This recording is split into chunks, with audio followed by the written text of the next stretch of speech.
The medicine is in making, not in the product. And most of us were creative as children, naturally, effortlessly, joyfully. So we drew pictures, we made up stories, we danced without thinking about how we looked. We built words out of nothing. Creativity was as natural as breathing. Welcome back to School of Shamanism, and I'm Giada, and this is Season 2, Many Paths, One Mountain. We've been exploring different paths that lead to the same summit, healing, transformation, and coming home to ourselves. So we dealt with Ikigai, Shinrin-yoku, numerology, and different doorways into the same room. And today I want to talk about something that has been with me my whole life, something that saved me more times than I can probably count, something that I believe is one of the most powerful and most overlooked spiritual practices there exist, creativity or art. But not creativity as a career, not creativity as talent or skill, but creativity as a path, a way of connecting to something larger than yourself, as medicine. And when I say creativity, most people think of artists. Painters, writers, musicians, people who make things professionally, people with talent. But actually, this is a limiting way of viewing at creativity, because creativity isn't being an artist. It's about being alive, co-creating with the divine. Creativity is the force that brings something into existence that wasn't there before. It's life expressing itself through you. It's a spirit moving into form. And when you cook a meal with love and attention, that's creative. When you arrange flowers, when you solve a problem and in an unexpected way, when you tell a story to a person, when you dance into your kitchen, that's creative. And when you listen deeply and respond from the heart instead of from habit, that's creative too. So creativity is how the soul speaks. It's how the invisible becomes visible, to go back to Season 1. And every single human being has access to it. So why do I call creativity a spiritual practice? Because when you create, something happens. You disappear. The chattering mind goes quiet and time shifts. So you enter a state that is not ordinary.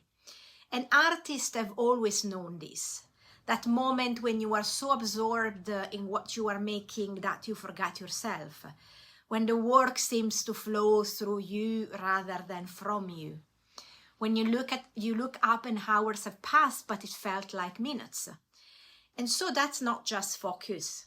That's a state of consciousness, or an altered state of consciousness. It's presence, it's connection to something beyond the personal self. And in shamanic terms, creativity is a form of journeying.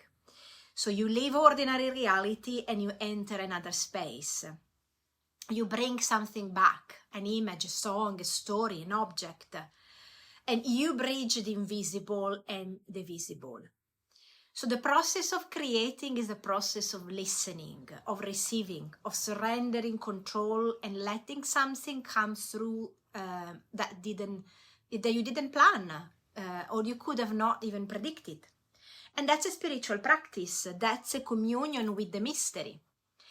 Because creativity heals. And I've experienced that. I've witnessed that millions of times. When you make something, you transform energy. Emotions that have no words find form. And whatever is stuck in the body moves through the hands or onto the page or the canvas or the clay. And something that was inside becomes outside. And in that process, it shifts. And that is why art therapy works. Why people write in journals when they are grieving. Why children draw their nightmares. The act of creating externalizes what's internal. It makes the invisible visible. And once you can see that, you can work with it. So I think I've written my ways some of the darkest times of my life, or I've painted that, not to produce anything for anyone else, just to move energy, to give it form, to hear what I was actually feeling. And every time something was released, something was clarified, was healed. So you don't have to be good at it. You don't need to have a skill. That's not the point. The medicine is in making, not in the product. And most of us were creative as children, naturally, effortlessly, joyfully.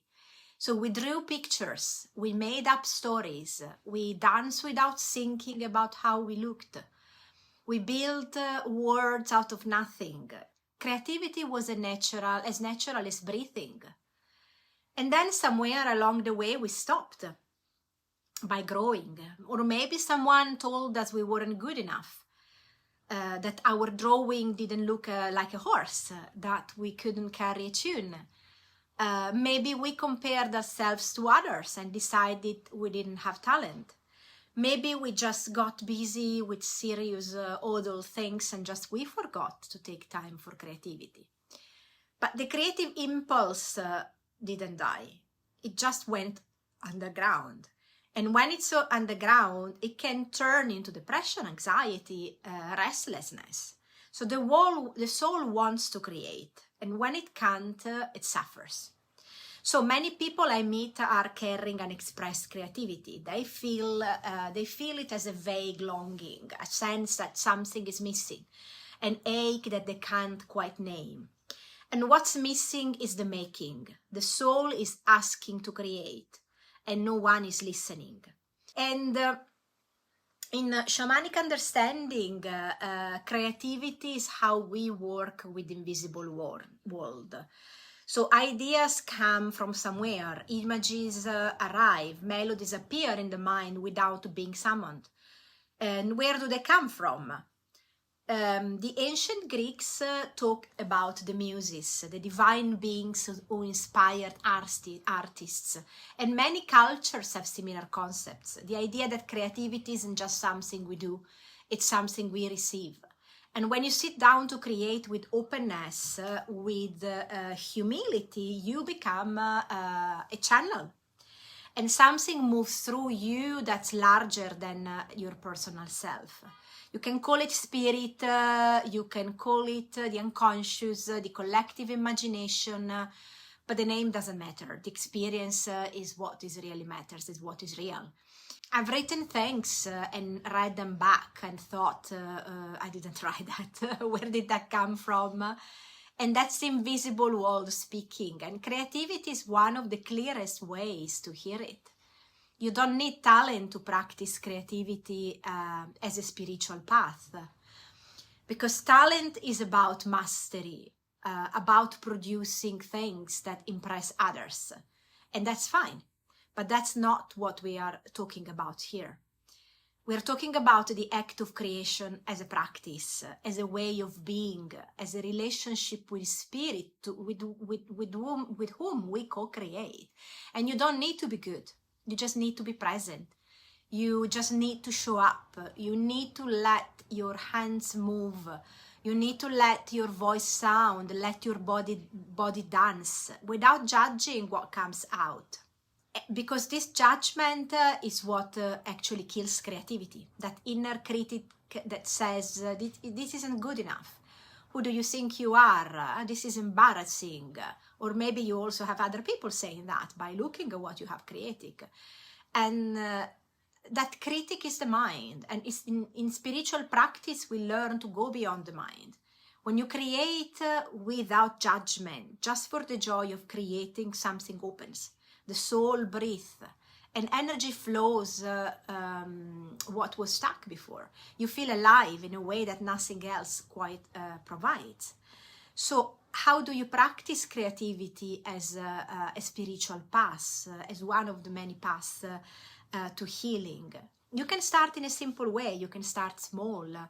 Write for 10 minutes every morning, not for anyone else to read, not to be good, just to move energy. Let the pen move without editing. Draw, even if you haven't drawn since you were 8 years old. Get some paper and colors and let your hands make marks. Sometimes I just paint layers, one layers after the other one, and I cover them. And there is not even an image at the end. It's just color after colors. Or move your body, put on music and dance in your living room. Let the body express whatever it's carrying. Not a choreography, without mirrors, without having your femininity or masculinity come out. Just movement. Or sing in the shower, in the car, alone in the woods.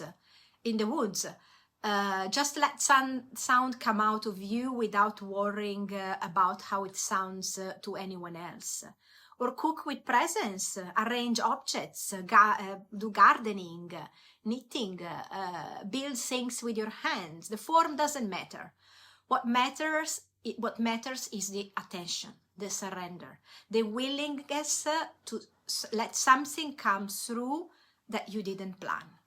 And for me, creativity and shamanism are completely intertwined.